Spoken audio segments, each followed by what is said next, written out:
ideology and analytical lens. That is coming from the Western culture, coming from the imperialists. All their ontology and their epistemology is within the fabric of their own Western culture. So an ideology coming from the Western culture, it is Eurocentric, that is from Europe, and it's Westernized.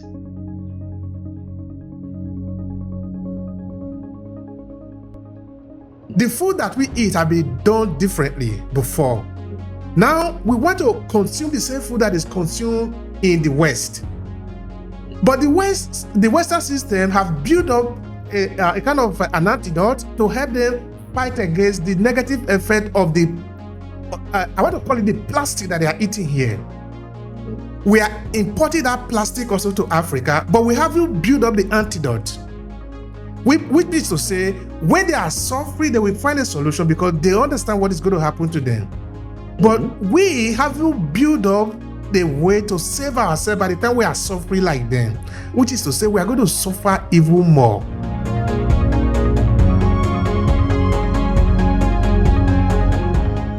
Yeah, I mean, you said it. The white supremacist agenda of the Eurocentric philosophy. You know, when a land is colonized, the colonial master, the imperialist, is coming with a supremacy mindset that look down on your indigenous psychology as being primitive and is not evolutionized according to their own theoretical lens.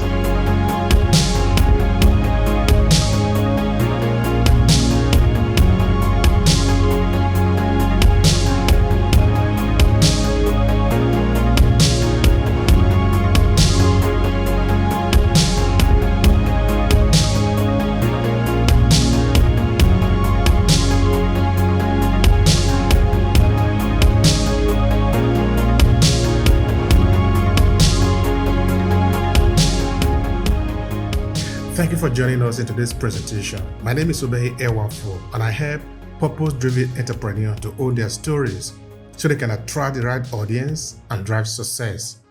I am the author of the Storytelling Mastery, a 5-part book series that takes you by the hands through the ABC of storytelling. If you find that interesting, you can claim the first chapter free at aclasses.org/free chapter. Now, before we start in today's presentation, let me quickly introduce you to our signature program, Own Your Story, a 5-step transformative journey to reshape your professional and business narrative for success in less than 19 days. And it's available at academy.aclasses.org/story. If you feel that as an entrepreneur, you want to make your competition irrelevant by leveraging the power of your story, then take action. The program is currently available at a pre-launch of 50% discount from the original price. That offer is not going to be available for long, so take action now if you are interested in owning your story and using it to attract the right audience so you can serve them in line with your mission and key purpose in life. Now back to today's presentation. My name is Oluwafemi. I'm a professor of Transpersonal Psychology, a professor of Biblical Psychology, the pioneer and the founder of Harrow London University. Today, we are going to look at a very important aspect of the colonization agenda that we call the understanding indigenous psychology.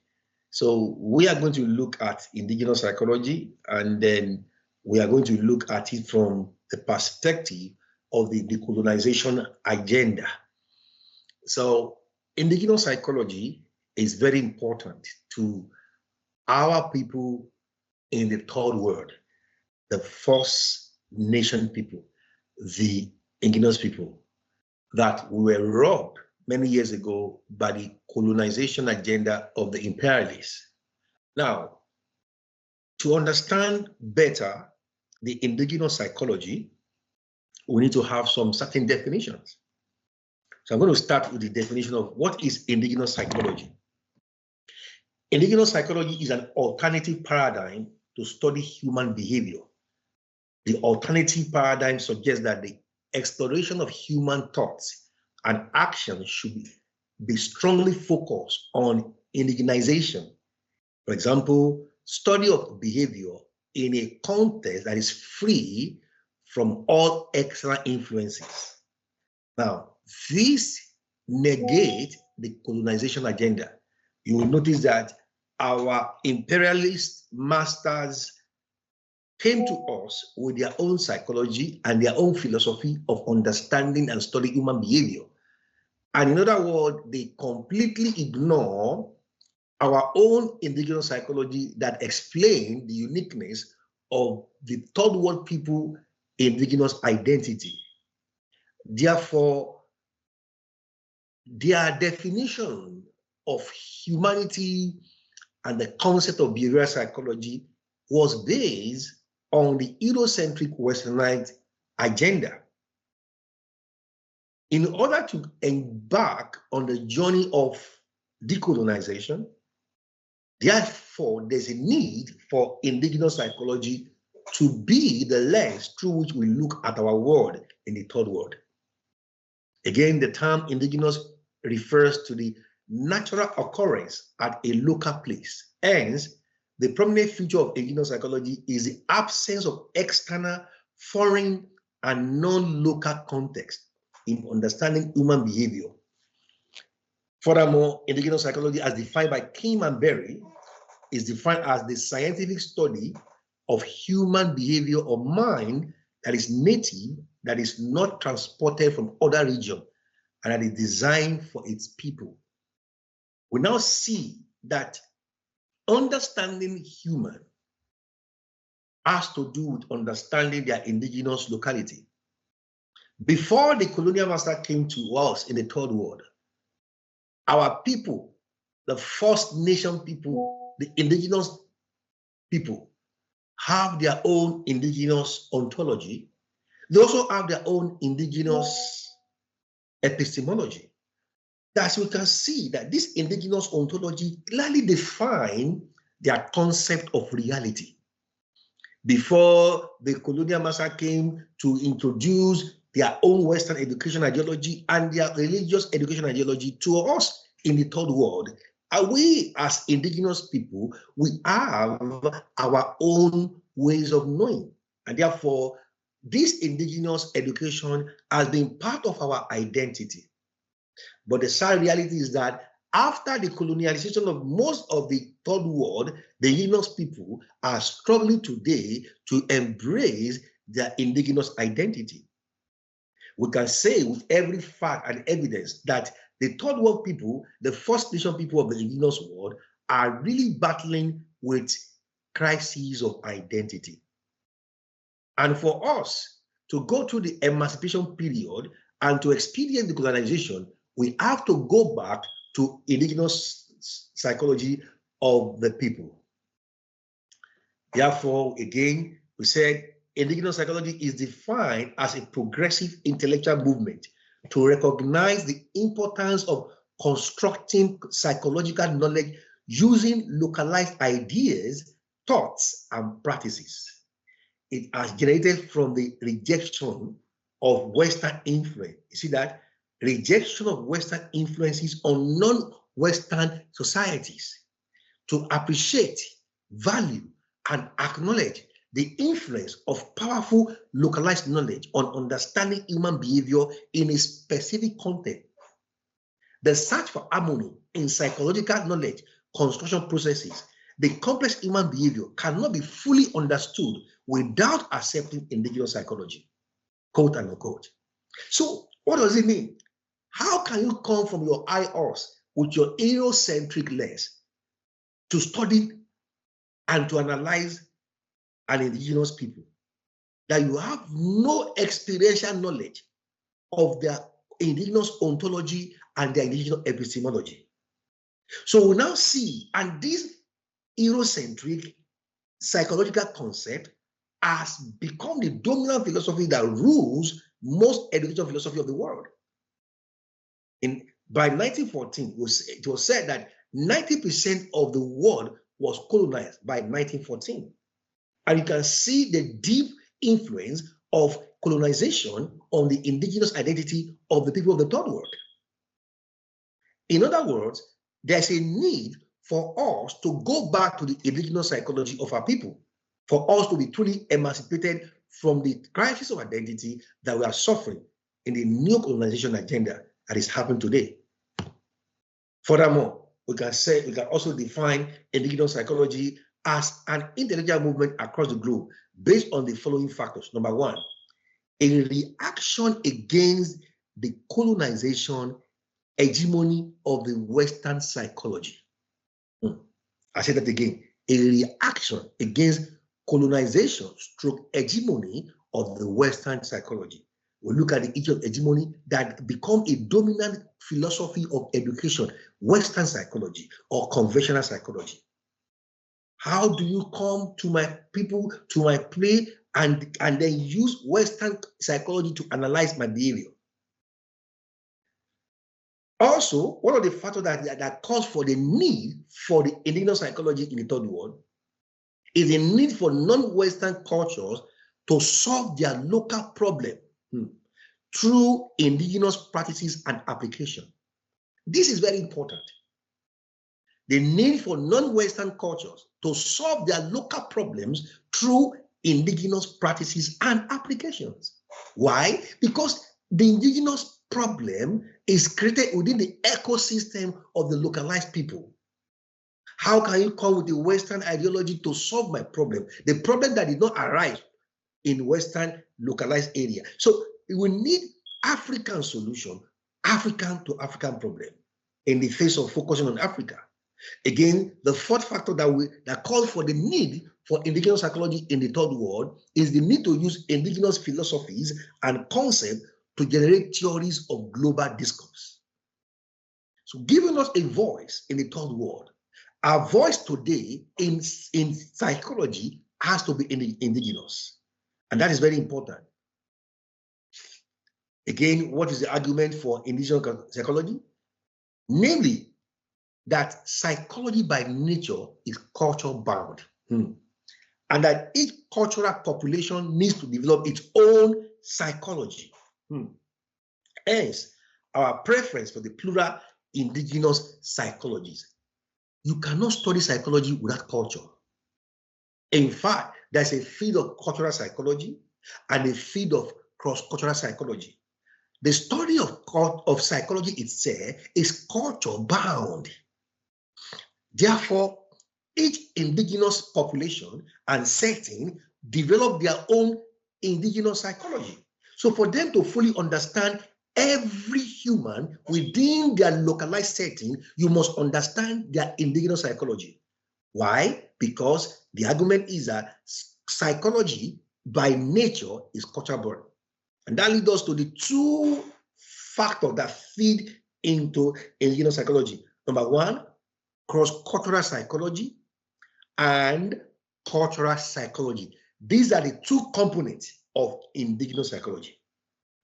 Cross-cultural psychology, cultural psychology, they both feed into indigenous psychology. And therefore we say there are three separate cultures that has influenced psychology. Number one, cross-cultural psychology, cultural psychology, and indigenous psychologies. Each has its own intellectual ancestors and tradition and a unique history of development.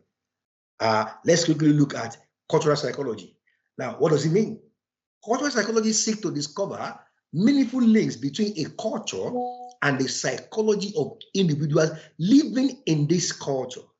The main focus of cultural psychology is to study whether, when, and how individuals growing up in a particular culture tend to internalize that culture's quality. Cultural psychology advocates the idea that mental processes are essentially the product of an interaction between culture and the individual. This is so profound. And then we now look at cross-cultural psychology. Cross-cultural psychology is the study of similarities and differences in the individual psychological functioning of various cultural and ethno-cultural groups of ongoing changes in variables that reflect functioning and the relationship of psychological variables with the socio-cultural, ecological, and biological variables. So we look at cultural psychology as the study of similarities and differences. So you now see that even the Western philosophy is within the Western culture. Therefore, the Western culture cannot be the lens to study indigenous culture. And therefore, there's a need and emphasis for decolonization of psychology. In other words, what I'm trying to say to us in this podcast today is that our psychology has been colonized. So decolonization of the psychology leads to indigenization of psychology, and that is a need for indigenous psychology.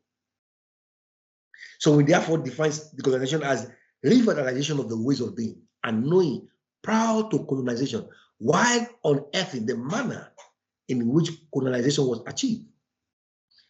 Indigenization is the way forward. What does that mean?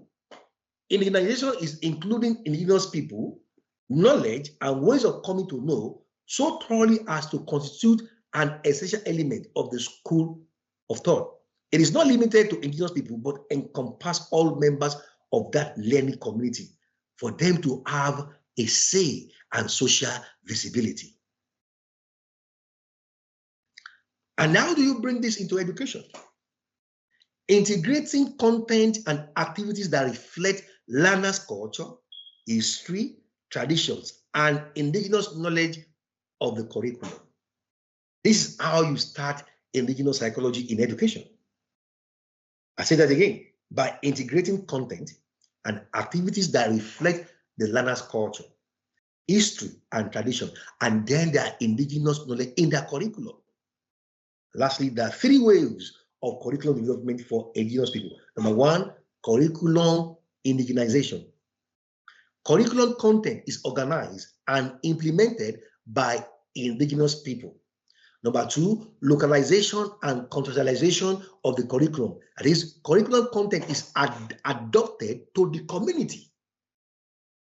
The 3rd wave is indigenization of the curriculum. Curriculum content is adopted from the community. I repeat this again. There are 3 waves to decolonize the curriculum.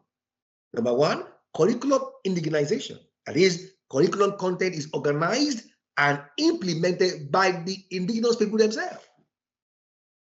2nd phase, localization and contextualization of the curriculum.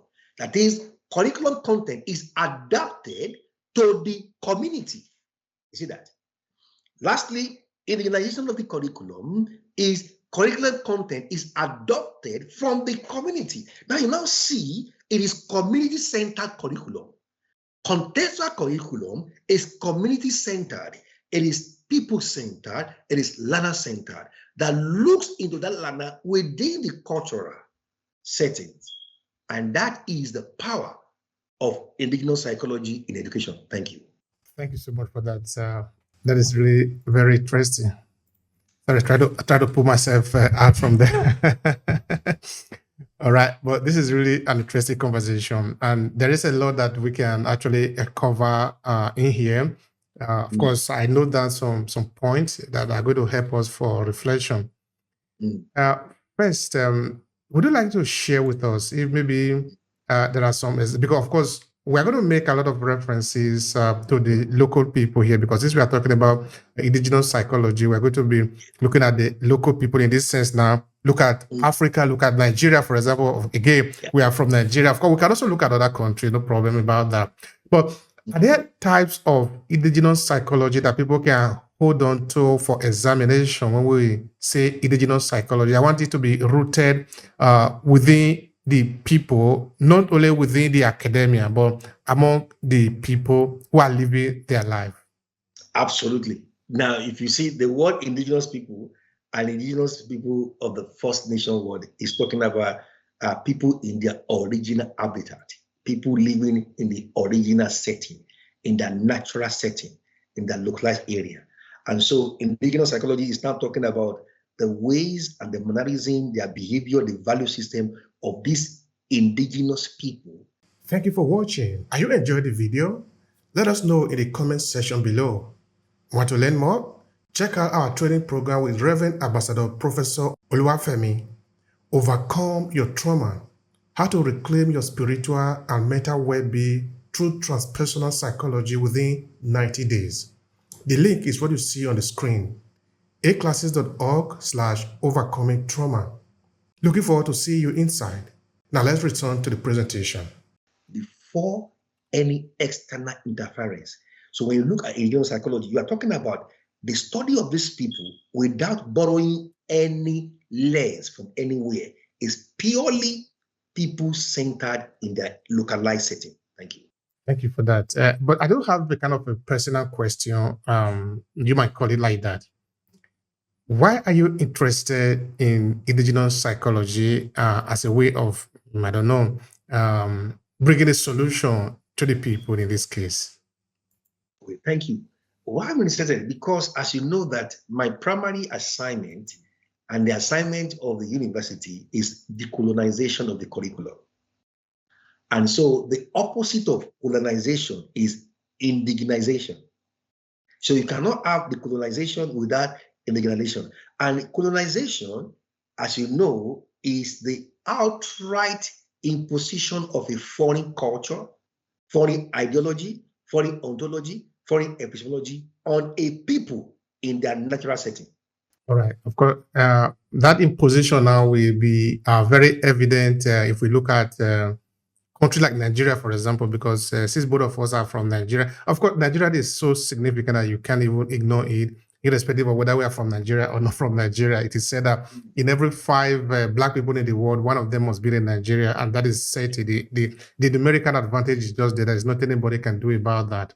So, looking at that as a reality, and I did hear you were making reference of the Eurocentric idea, philosophy or psychology, as a case may be. Now, because some people might not understand that in detail, could you please explain to us what does it mean, Eurocentric idea, for people who do not have understanding of that? Thank you, Obehi. So, Eurocentric Western ideology is the imperialist ideology and analytical lens that is coming from the Western culture, coming from the imperialists. All their ontology and their epistemology is within the fabric of their own Western culture. So an ideology coming from the Western culture, it is Eurocentric, and is from Europe, and is Westernized. Thank you. All right. Now, let's look at what is happening in many parts of Africa. Okay, let's say again, let's just call it Africa now, because if we call nations like Nigeria or Ghana or Sierra Leone or South Africa, these are related that are pretty much very young now, because in the 1700 this thing didn't exist, in the 1400 this thing didn't exist, but these people have been existing. There was an archaeological report that I got of Esan people, for example, that in the land of Esan, not the Esan people as you have them today, but in the land of Esan, that the people have been existing in that land for at least 3,000 years. Yes. So, with me now that for more than 3,000 years, why am I saying more than 3,000? We are talking about Africa. Africa is the birthplace of humanity, which means we have been living and cohabiting, fighting war, organizing society, building, studying mathematics, understanding astronomy. You see, there are some evidence of African exploring some stars in the universe, keeping record of it before NASA was born. Yes. There are something they didn't even know until recently, which is to say that there are high science in Africa. So we are not new to knowledge. We are not new to the acquisition of knowledge, having access to knowledge, study, understanding, building society, deconstructing, understanding, passing on knowledge. All this, there is nothing in the world that is new to the African consciousness. All right. Now, having said that, how would you describe the way that knowledge was passed on, conserved? Or no, let me put it this way. Because you talked of understanding the behavioral psychology. Yes. How did the indigenous people, explain that from the point of view of indigenous people, which is how do they understand the behavioral psychology of the people? Oh, thank you. Now, as you said beautifully, there are archaeological evidences that indigenous people have been in existence over 3,000 years. Like, for example, in your own indigenous place of birth, Isha. Now, that tells you that whenever you see human being inhabiting a particular locality, and they live within an ecosystem, and they've been able to survive, yes, the harsh condition, and their life has been preserved from one generation to the other. It tells you that these people have their own indigenous ontology, that is their concept of reality, and they have their own indigenous epistemology, that is their theory of knowledge. You see that? So that theory of knowledge also goes to their behavioral psychology, the way they study human behavior. So they have their own indigenous behavioral psychology that has been able to keep them to exist and survive the harsh condition of the ecosystem. So they exist because they have their own indigenous psychology, which has become their value system that has led to their communal way of living. So these people exist and they live. So how come you come to impose on them your own way of living and neglecting, appreciating these indigenous people way of knowing? Mhm. And that is curious, no? It's curious in the sense that, there is a common understanding among Euro-Western people, which make them believe in their arrogance that African people do not know anything. We are just ignorant people, maybe jumping down on the trees, no? But now, when we look at that evidence, which of course, this is a book that I actually reference in some of my work, because that evidence, looking at the 3,000 years of history in Eastern land, is looking at what did these people do? What were they doing? It was found that they were smithing iron as of the time. They were already playing with iron, So leave that aside, because that we need a lot of evidence to prove it, because in fact, a lot of Asian people don't even have that understanding, But let's put it this way. How did Asian people, Igbo people, Hausa people, the Dogon people, the Congo people, how did they manage to understand what to plant, when to plant, when to harvest, what to eat, how to eat, when to trade, when to exchange value, how to give somebody out for marriage? All these are complex human behavior that you don't see, they are not random. So to say that these people do not have a way of life, they don't have culture, they don't have a society, it would not make any sense. But if as complex as this human behavior are, you look at the society, you look at the sociology and the behavior of the society, which of course many experts would say is a living thing, they have order. It's not chaotic, it's not confusion. Organize some community. Yeah, how come other people that were coming in this society just disregarded everything that have been coming for thousands of years, and we still need to function as a society?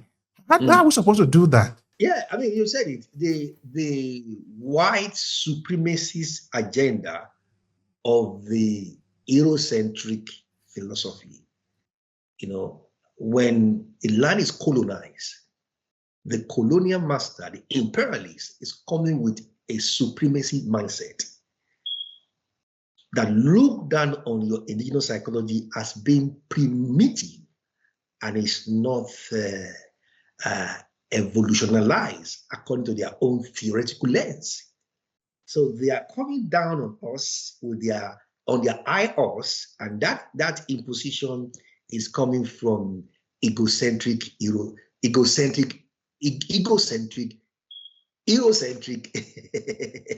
behavior. So that's where it's coming from. It is purely egocentric behavior. And that is what has happened in the academia. So the Western psychology is an egocentric lens that judge other people's culture from their, what I call, myopic Western lens. Because traveling, meeting people, having a cultural psychology is a very important part of education. So when you live in your Eurocentric country and you have not left the shores of your country to look at the cross-cultural behavioral system of life of other people, you are only limited because all you see in your life is your village, is your city. And you think everybody thinks the way you think. Is that not myopic? I rest my case. You see, a couple of years ago, in the course of my research, because I'm a curious person. When I got to Italy in the August of 2004, some of my questions were really very basic. There are three questions that I had, which of course guided my research for more than 10 years and is still guiding it today, which is, who were the first people of African descent that I'm going to meet here? How have they been living? How are they been living among the European, the Italian in this case, because I live in Italy? And the third was, I am like them. What can I learn from their experience? There are three fundamental questions that are actually be guiding me. So what I'm trying to say here now is that we can take the argument to a different location. What is actually the argument that the Europeans have against the indigenous knowledge that we are going to disregard it? What they did is that they fabricated a lot of lies. They did not disregard the knowledge because they didn't have the knowledge. Okay, let me repeat that again. The Europeans are the latest brand of humanity. They are human, like every other human, but they are the latest. They came late to history. Let me prove that to you in a very simple way. When you have a child will look at what you have and call it its own, because the child is beginning to understand the world. If you have a car, the child will say, that car is mine. If you have a dress, the child will say, that dress is mine. As an adult, you will never say that because you know there is no need to say that. If we look all across the world that the European colonized, because if they are colonizing it, meaning they are knowing it for the first time. Yes. If they are coming to Africa, for example, to the River Niger, naming the Victoria Lake after Queen Victoria of England, it means that the English people are knowing this for the first time. But what is their first time? Their first time is only yesterday. But we have known this for several thousands of years. Yes. But the fact that they are knowing this for the first time, meaning that they are actually limited by their knowledge. Therefore, they believe that everybody is seeing it for the first time, but it is not true. Africans found in that place, they see the river. How come they don't see the river? So it is the you are correct. It is the myopic view of the European who think that because they are ignorant of something, everybody must be ignorant of the thing. But it is wrong. Exactly. It is they that are ignorant of that. Absolutely. Like I said to you, I've said it before, the example here, one of and several times on my podcast, when I wanted to conduct a research in spirituality and coaching. And then my European supervisor, a doctor and the head of the department said, oh, we are a school of psychology. We don't believe in spirituality. Can you imagine that? So your ignorance of spirituality and spiritual psychology must not impact on my own research. So he said that. And so I have to educate him politely. I say, sir, there's a field of psychology called Transpersonal Psychology or psychology of spirituality. That's it. So I think that these people, they really didn't disregard what they saw in that. They basically stole it. They are looking for ways to control the population. That is the plain truth. That is what I believe it is. Because if nothing in Africa makes sense to them, the British Museum will not be full of artifacts that were stolen from Africa. Because if it is stupid, you are a civilized person. What are you doing with stupid thing? It means it is not stupid. You are studying it to understand. But they didn't. Okay, now this is the question. This is the question, really. Did they really make an effort to understand the culture that they were wiping out? Or because they are in haste, they don't have the time, they don't have the resources? Because now, we will see that many publications that have been made by European scholars, including many of their pseudoscientists, they will come back to criticize it again, which means that they have lied before. Only that the consequence of that lie lead to the death of millions of people. Nobody's going to talk about that. We will say, okay, they make a wrong calculation. But that your wrong calculation led to the death of millions of people. Who's going to pay for that? Who's going to pay for that? Yeah, it's quite unfortunate. the question you ask is, what is the goal of colonization? What is the agenda? What is the motive of that? Okay, so we all know that is exploitation of both human and natural resources, regardless of the way it is being packaged, under the umbrella of missionary work, or under the umbrella of bringing civilization, Western civilization or Western technological advancement to the colonized people. So the question is, why are you colonizing my land? Why did you invade my land? What is your motive? So we all know the motive is over there. And so when you come to colonize somebody's land, number one, you are coming with a mindset that their indigenous psychology, their indigenous ontologies are inferior to you. So the colonial imperialist master is coming with a supremacy egocentric mindset.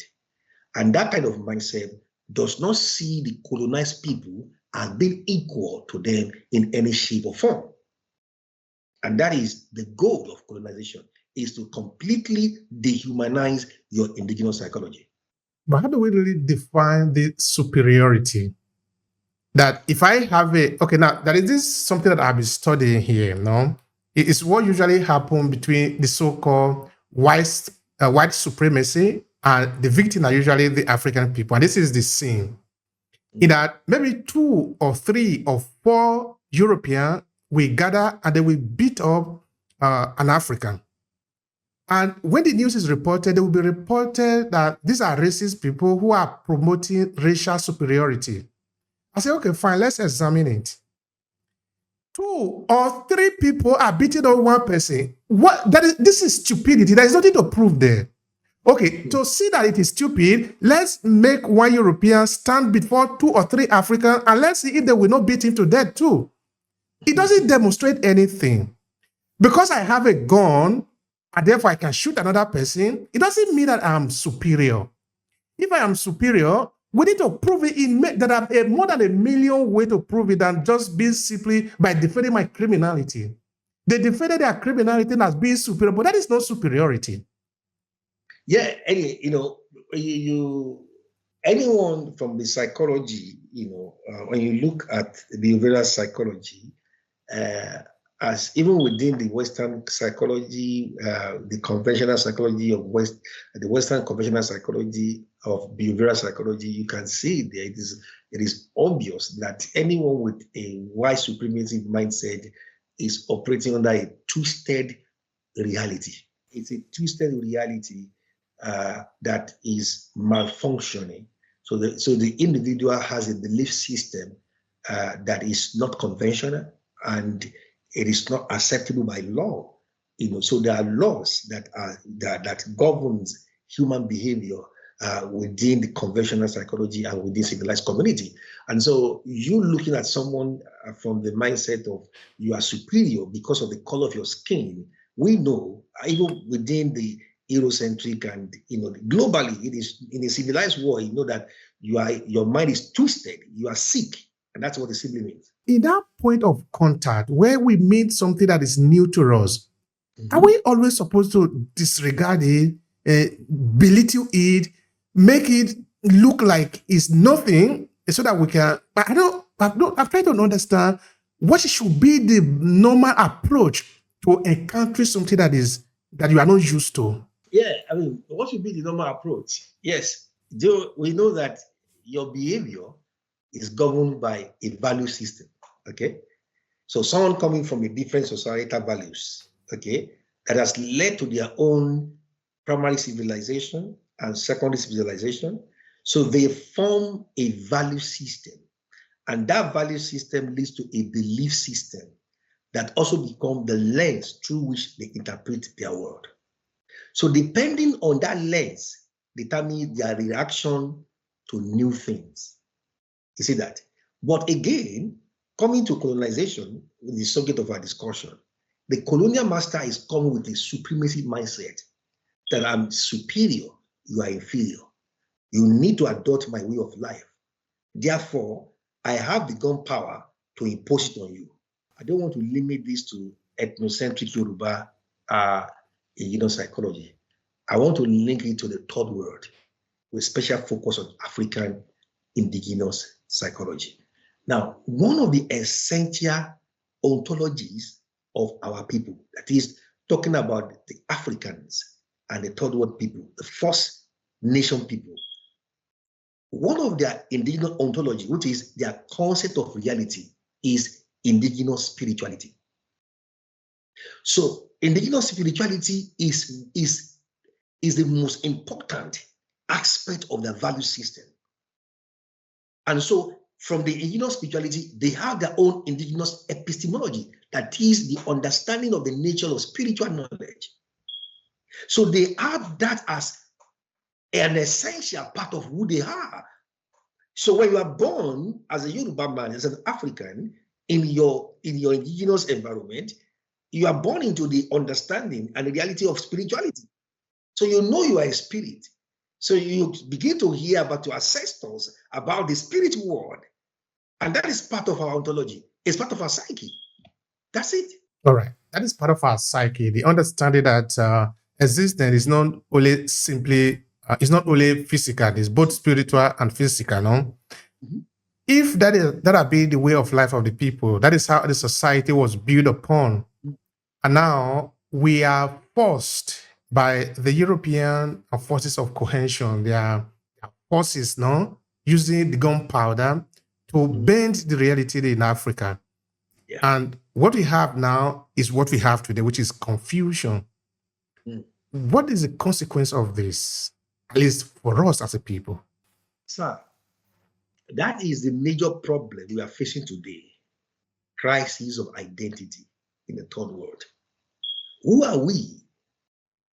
Over 100 years of colonization and post-colonial era, that now we have neo-colonization, okay? Our intellectual and educational life has been colonized and is still being colonized. And the way to control a man is to put your philosophy into his mind. That's it.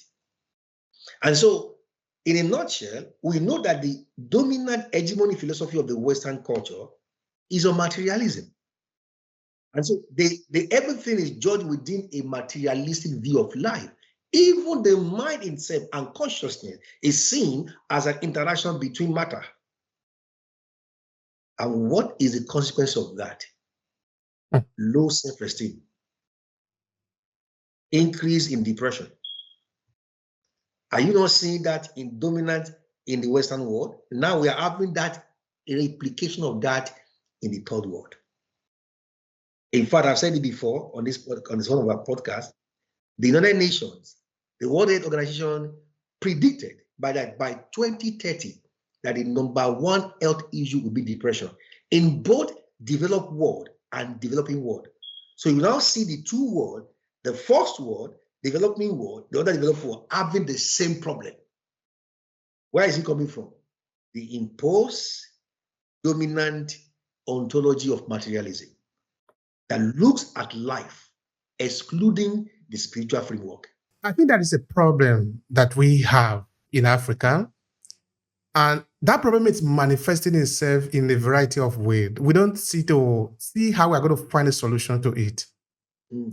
Because now we are confused. People don't want to accept it. You know, the last time you talked about trauma, many people will think that the few people that you will look at as being traumatized are the people that are maybe just fidgety, you know. All of us are traumatized now. Yes. Something is happening to us, to our psyche, to our understanding, to our bearing. And we can't pretend about it. You see, here in Europe, for example, they are still evolving as a people, just like we are evolving also as a people. They are growing and we are also growing. Before they exported their system to us, they have experimented on it for several years, and they are still building on it. And what I see happening in Africa is that we have inherited this problem. We haven't analyzed it enough. We don't understand the problem. Therefore, we are just playing the game that we don't know where it's going. And we are, because they have experimented on it, they have built up also the system to sort of counterbalance the negative effect of their system. We didn't build that up. So I think we are going to suffer more if we don't return to where we are coming from, or take this system but remold it in a way that it can suit us. Maybe I need to be very clear on that. Obesity, which is coming from the food that we eat. The food that we eat have been done differently before. Now we want to consume the same food that is consumed in the West. But the Western system have built up a kind of an antidote to help them fight against the negative effect of the, I want to call it the plastic that they are eating here. We are importing that plastic also to Africa, but we haven't built up the antidote. Which means to say, when they are suffering, they will find a solution because they understand what is going to happen to them. But we haven't built up the way to save ourselves by the time we are suffering like them, which is to say we are going to suffer even more. That is trauma. The trauma of colonization and the trauma of neo-colonization. So what has that trauma done? And don't forget that trauma is generational. It is also intergenerational. So the trauma that is in the psyche is a philosophy, an ideology in our mind, in the colonized mind, that says if it is not white, it is not right. And that also leads to dogmatism, that everything that is European is right. So we take it hook, line, and sinker, neglecting our indigenous culture, indigenous identity, even our indigenous agriculture, our indigenous ecosystem. You see that? I live in Europe. There are food that genetically, that my body will react to because I'm an African. I carry African gene. Now imagine people living in Africa, in the local system, and they are looking forward to European food because of the white supremacy that has imposed that, and it's more evolved, it's more advanced. Now the question is, are you genetically suited for that food? So you now see that the abandoning of our agricultural system, people going into urbanization, leaving the natural setting, those are the trauma of colonization. Looking for white collar job. Everybody want to be in the city. So you now neglect the agricultural environment that is our own indigenous setting, ecology, that suit our genetic upbringing, because we are people in the tropical region. We are genetically situated for that. I'll give you an example. As you know, when we Africans come to European setting, because we are not exposed to the sun as in Africa, we always suffer from vitamin D deficiency. And so we have to take supplement because we are not genetically suited into this weather. Now imagine people that have been naturally located in that indigenous setting that want to live like European, and the trauma of colonization. Thank you for that. And because we are there and we're looking at a sort of ecology again, I want us to look at a picture. Let's look at the picture of the lagoons in Lagos. No, of course, everybody knows Lagos. No. Now we are practicing a democracy, right? Yes, right. We are practicing a system that is the best in the world, right? Okay. But how is that system translated to the life of the people that the system was supposedly designed for, which is the people of Nigeria? Now, I want to believe that if we run Lagos State according to the way of life of the people of Lagos, the smelling that we are seeing, because Lagos is actually smelling with all those death everywhere, because we don't know who is going to clean it up. We don't know. We believe that the government is going to do it. The government don't do it. The people don't do it because they believe that it's somebody else's responsibility. But now, you see, in our traditional way of life, it was us that we clean up our home. Yes. Why? Now, you see, you talk about spirituality, right? Now, among many African traditions, we have the spirit of the water.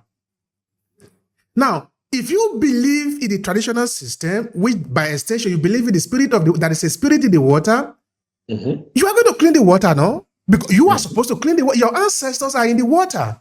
Mhm. That also has to do with the forest. You don't need to just burn it down like that, because you know that it's a spirit in the forest. Yeah. We are So directly. Yeah, please go. It's what we call spiritual ecology. You see that? Or transpersonal ecology. In fact, in our university, we just launched this year our Institute of Transpersonal Sustainability that will look at spiritual ecology. And what is spiritual ecology ideology saying? It's saying that nature and man are part of universal consciousness. That is, man and nature came from the same source. Imagine if we have that understanding that the earth, the vegetation, and me, we came from the same source. That is universal consciousness. Not only that, knowing that, understanding that my body, my humanity came from the earth, from the soil. And so when man dies, it said, dust to dust. You go back to the dust. Dust thou art. So these are the indigenous psychology that we need to bring back. So when people are taught from primary school, imagine a kind of educational system that incorporates such curriculum, naturally they will look after the environment. Thank you so much for that. You see, because we are talking about, I want people to understand the rudimentality of the value in it and how profound it is. You see, life was supposed to be something that all of us are sharing, which means there is a collective ownership of everything. So that, I don't know about you, I think it is rare that an African commits suicide, because that life you were sharing it. Let me Please, interrupt you. Please come. That was before, and it's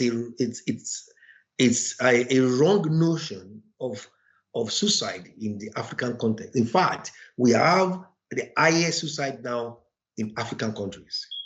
Yes, Lesotho, South Africa. So we begin to see African countries having a high rate. Currently, it is also increasing in Nigeria. So you now ask yourself the question, how did we arrive at this? That suicide, mental health, extreme suicide is increasing in our continent. What happened to our indigenous understanding of life? You see that? So what is missing is that indigenous ontology of spirituality. Because in the African tradition, we know that life does not belong to you. In African tradition, we know that life did not start from the day you were born in your mother's womb. So how come you have the idea of taking the life that does not belong to you? That is my indigenous African spirituality and epistemology. Why are people not understanding this? Anyway, for those of you that are listening, we have decided to create a program, a dedicated program to take you by the hand so that you can understand this value. It is our mission to help you find yourself. Yes. Because both in Africa and in the African diaspora, there is a crisis. Yes. And the crisis is called identity crisis. People are confused. Yes. You see, what is manifesting in Nigeria, for example, you can go to Ghana or Ivory Coast or in many other countries in Africa. It's actually an evidence of that we are confused. Yes. We don't know who to even lay allegiance to. Yeah. We believe that we are European, but we are not European. We want to live the European life, but only halfway. We didn't build the system to favor us. Now, I think I made reference to this before. In 1972, what I wrote a book that the title on the development in Africa, how Europe would have developed Africa. Then he make a very nice analogy, which is still a direct replica of what is happening today in Africa, only in a different sense. He was saying that European tied the African economy to them directly, so that Africa operate as if we are nobody, as if we are just resources for them. Mm-hmm. We are not independent, supposedly, but our politicians still reason the same way, that we are not citizens of our land. So the policy that is being made is not made for the people. It's made for the system to continue to support the metropole, the English economy, the French economy, the American economy. The people of Africa are not counted. Let me explain what I mean. If a senator in Nigeria can receive all these billions of naira and the people that you are governing have no money, it means something is wrong with you. But you cannot see something is wrong with you if you don't understand from the local psychology, like you are saying, no?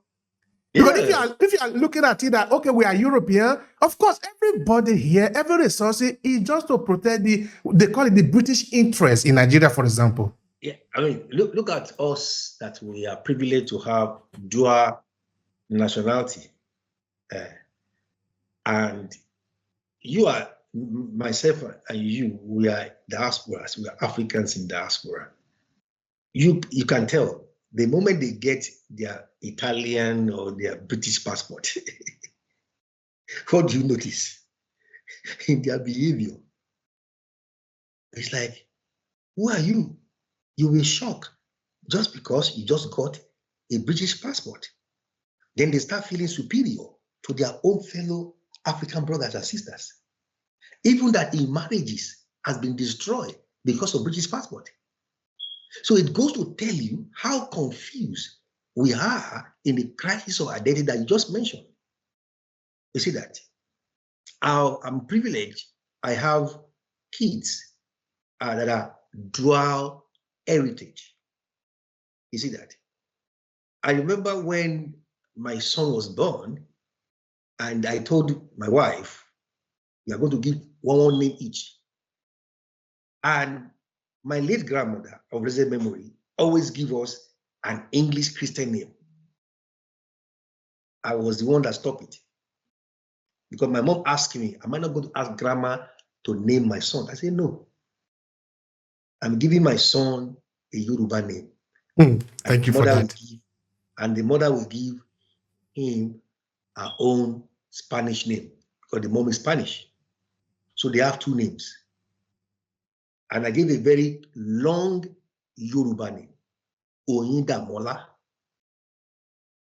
Now, I could have changed that and said I want to give him an English Christian name and follow the tradition of my grandmother, which I have nothing against that. But because I'm an indigenous person, and this boy will grow to know that he has an indigenous root in Nigeria.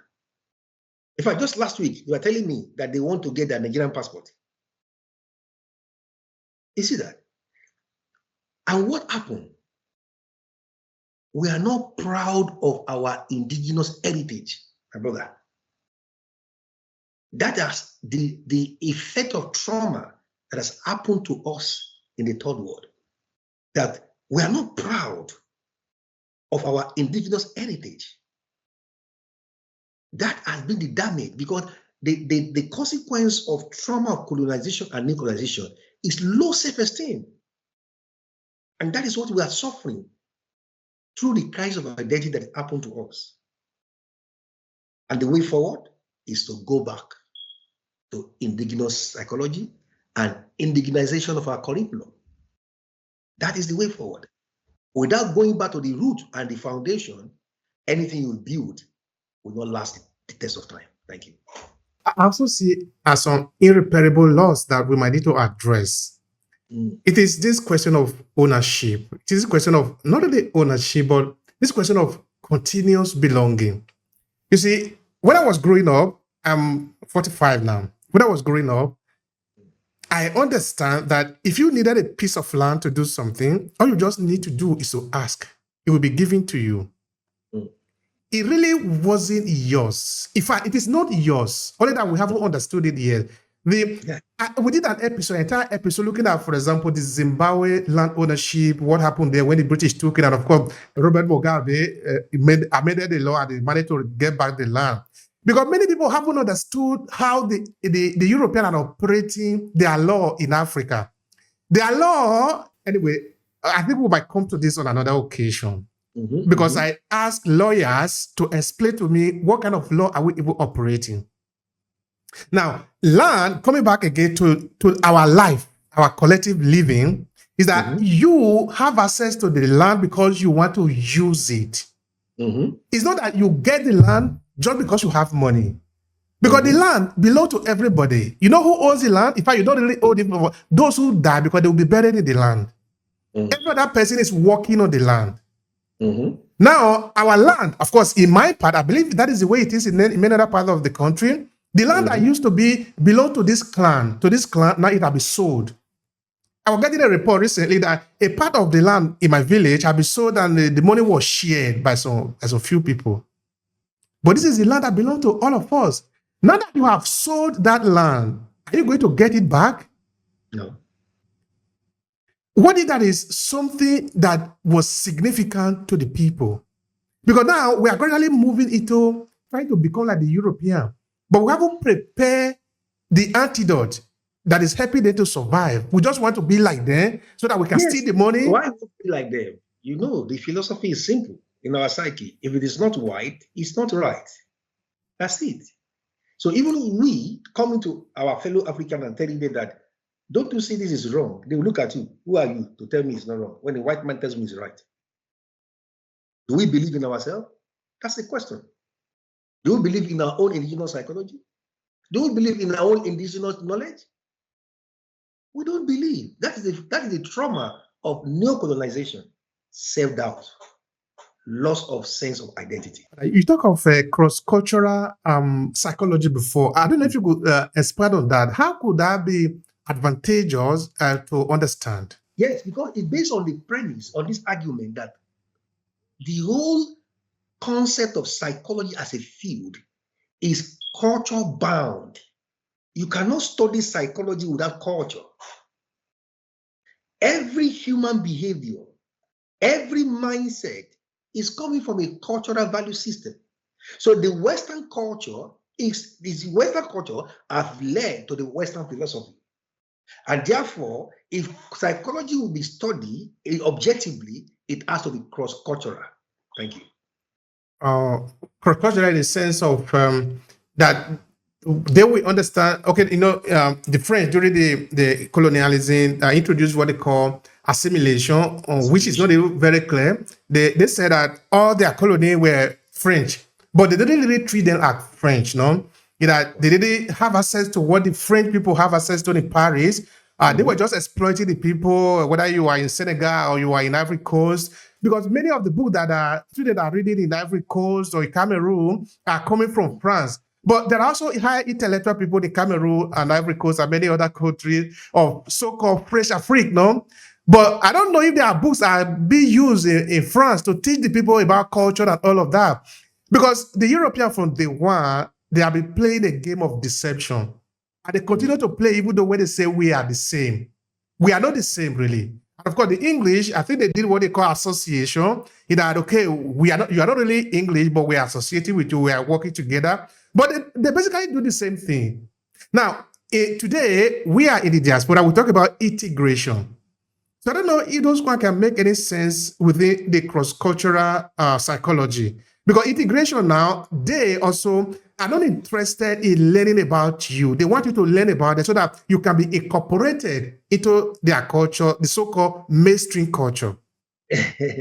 Now, today, you know, in the academia and in health and social care, in the field of humanities, there's what we call cultural competency. And multiculturalism is part of the British value system. And what that means is that you have, when you live in a cosmopolitan town, city that is multicultural, as a professional, you have to be culturally competent, knowing fully well that understanding other people's culture, especially your service users and the people that live with you. Now, bringing that into social skills in terms of social intelligence, it tells you that one of the interpersonal skills that you need in the 21st century is social intelligence. Okay, you know, other emotional intelligence. And for me to be socially intelligent, I need to be culturally competent. I need to study your culture because I live in a multicultural environment, and that is what is being incorporated into the British value system here. But the question now remains: Are people really interested in other people's culture, or because they are doing it for the sake of getting the paycheck and they want to maintain professional values? Are they bringing multiculturalism and cultural competency as a personal value aside from professional value? These are the questions that we ask. Thank you for that. I know you did say that we need to go back to indigenous psychology.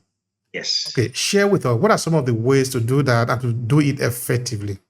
Yeah, I mean, number one way of doing that and to do it effectively is to embrace our indigenous identity. So when you look at nature, let's start from our color. My mom used to quote this word, said, whoever that is not proud of his color is not fit to live. Why? You did not choose your color. Number one, you did not choose your gender. Have you ever seen anybody that wrote an exam before they were forming their mother's womb and said, this is the gender I want, this is the color I want? The other day, the picture of my daughter when she was born, she was pure white and I'm pure black man. I was carrying her in my hand, and the contrast is so profound. And I look at it and say, wow.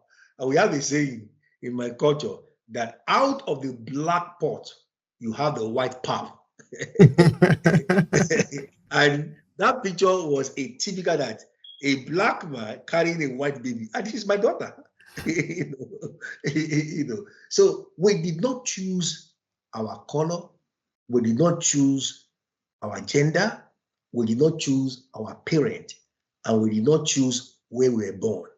Now, these are non-negotiable factors that you have to embrace when you're talking about indigenous identity. Now, when you embrace that indigenous identity, knowing fully well that God did not make any mistake in choosing where I was born, my parent, my country. That is the foundation. Secondly, going by indigenous epistemology and indigenous ontology of spirituality, so we understand from our indigenous education system of spirituality that there is a reason for my existence that has nothing to do with my color. Like you said, in African countries, in my Yoruba indigenous Ifa theology, a child is born on the 7th or the 8th day. They will go and consult the oracle to ask for the purpose of this child. Why this child? And my brother, this fundamental indigenous belief system has been eroded by both Christian and Islamic religion. And do you know the interesting thing? This concept is in Islam. This concept is in Christianity. But our people don't believe in it. That you can consult the oracle to ask for the destiny of that child. Why this child was born? Why was this child sent to this particular community, this neighborhood? Why was he born in this very locality? This is our indigenous belief system that is also, and it is also in the 3 Abrahamic religion. So going to this basic core spiritual value system is what will liberate us. That you know that the color of my skin and my gender is suited for my purpose. I am perfect for my purpose. Thank you. There is a thought that I have. I don't know if you see it. In that we in Africa, we don't really reflect about the game that we're playing because everything is a game. We are playing it because we believe it. So we put in our heart that it is the truth. Because, okay, we can accuse the European for what they have done for more than 400-500 years of slavery, colonialism, and all of that. But that is one that we hardly ever thought of. The more than 700 years of Islamic slavery in Africa. In fact, many people it doesn't even come into their consciousness how this idea that we are not defending came into our mind. How did we become Christian and Muslim? Many people don't think it is important to even ask the question because we believe it is like this, so no question about it. But other people are thinking And again, I want to repeat, other people are preparing the antidote so that they can have something to fall to in case something happens. But we don't have anything to fall to. So when we fall on the ground, just on the ground, and we are begging, come and help us. Yes, see, I'm not going to default the invasion of those two religions that you talk about. Because like I said, I've been opportune to study them. And I've found certain psycho-spiritual philosophies in Islam, in Christianity, and Judaism that are also found in our indigenous religion. So you now see that it is religion that is preventing critical thinking, not spirituality. That's it. So our people are religious. Most people are not spiritual, but there is spirituality in religion. So if you embrace the spirituality in this Islamic religion and Christian religion, if you look at Christian spirituality, Islamic spirituality, you would see the basic indigenous spirituality of our traditional religion in them. Yeah, it need to be. It need to be. Because there was spirituality first before the religion. No? Of course, the thing need to exist before you put it in the book, no? Thank you. Thank you. That's it. So now we become religion, we abandon the original. So we pick the one in the book, become very cerebral and intellectualized belief, no? But the belief was a way of life. Thank you. And that is culture. You see that? Spirituality for us is culture. It's part of our indigenous culture, indigenous psychology. So spirituality, that's why for an African person, you don't need to teach me. I don't need to read any book to feel, to know.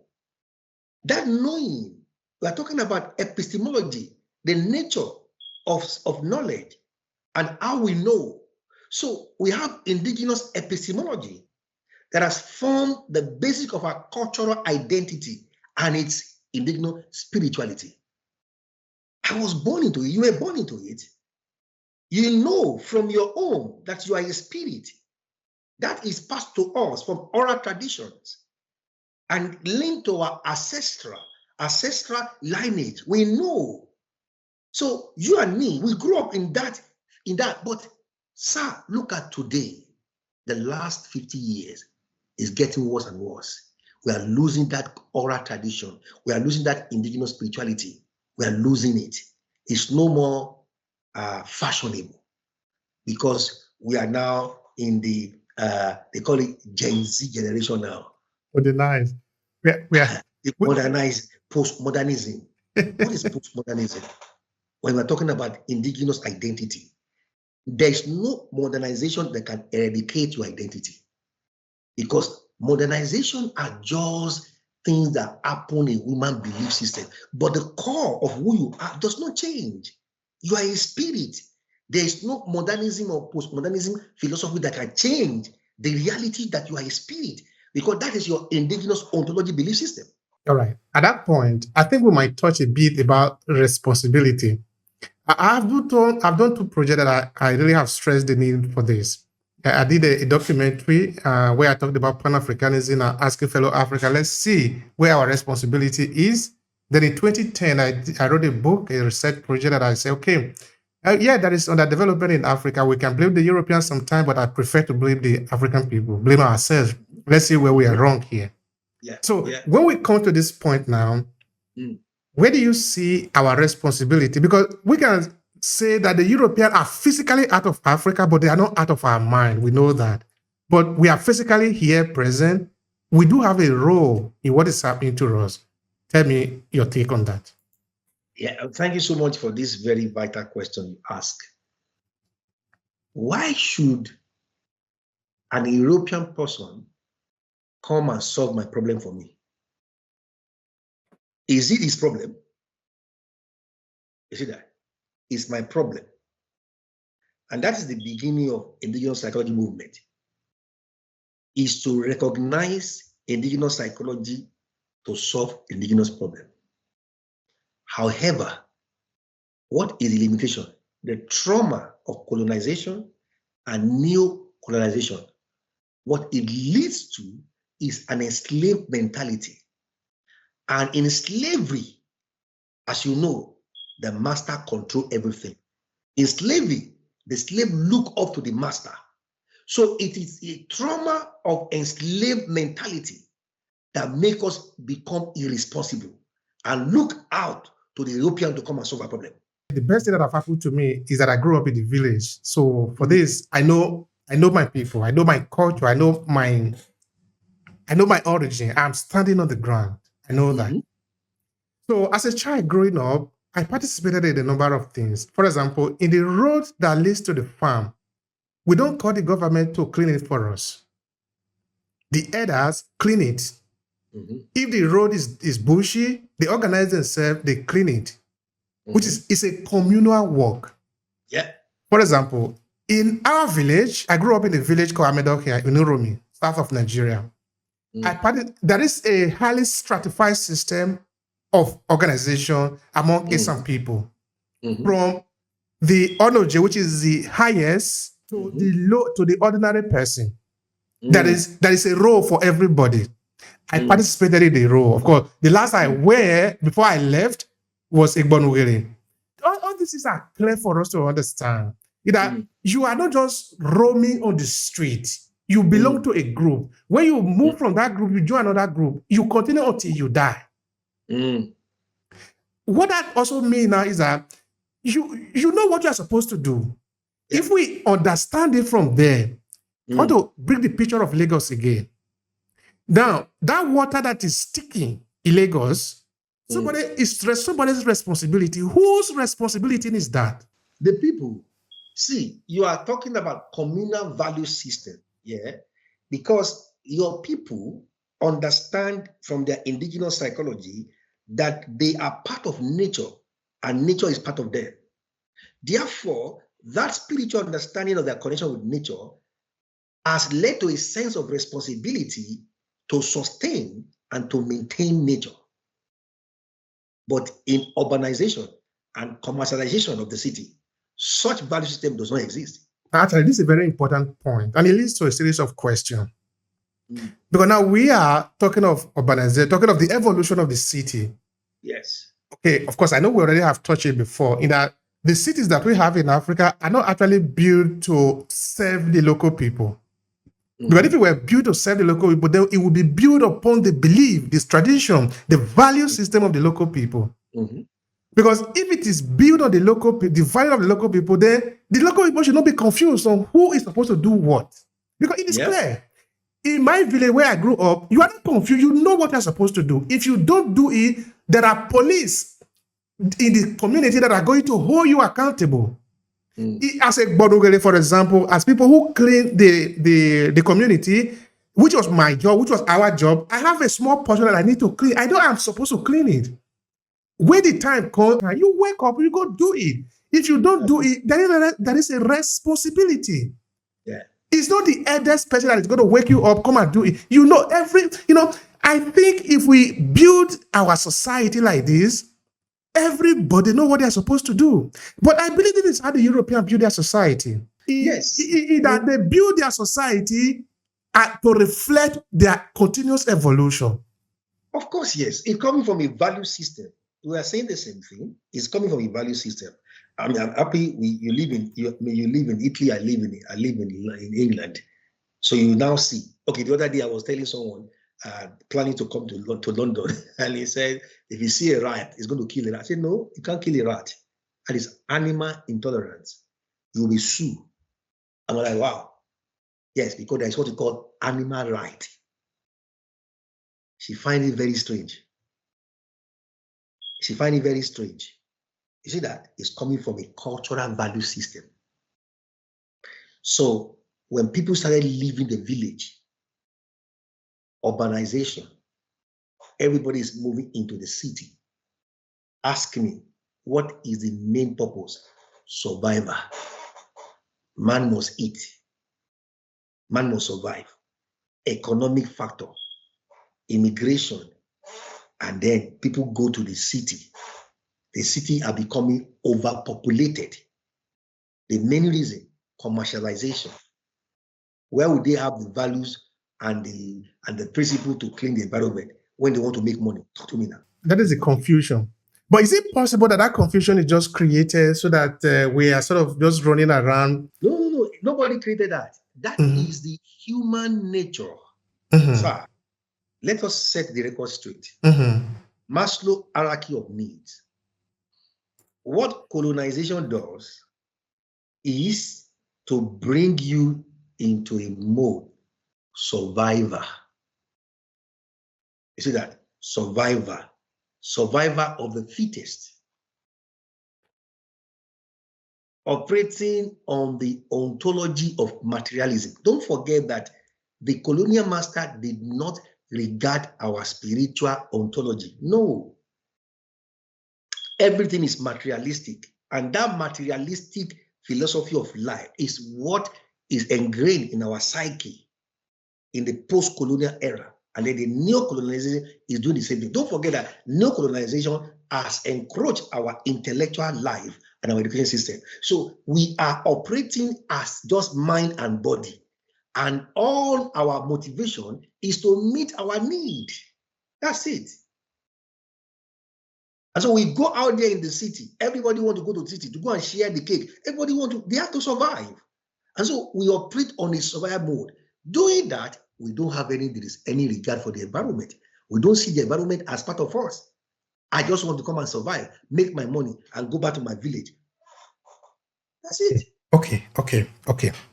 So a couple of years ago, I interviewed a senior lecturer in Ibadan University, and we're talking about development because it's a lecturer that I think he teaches development, something like that.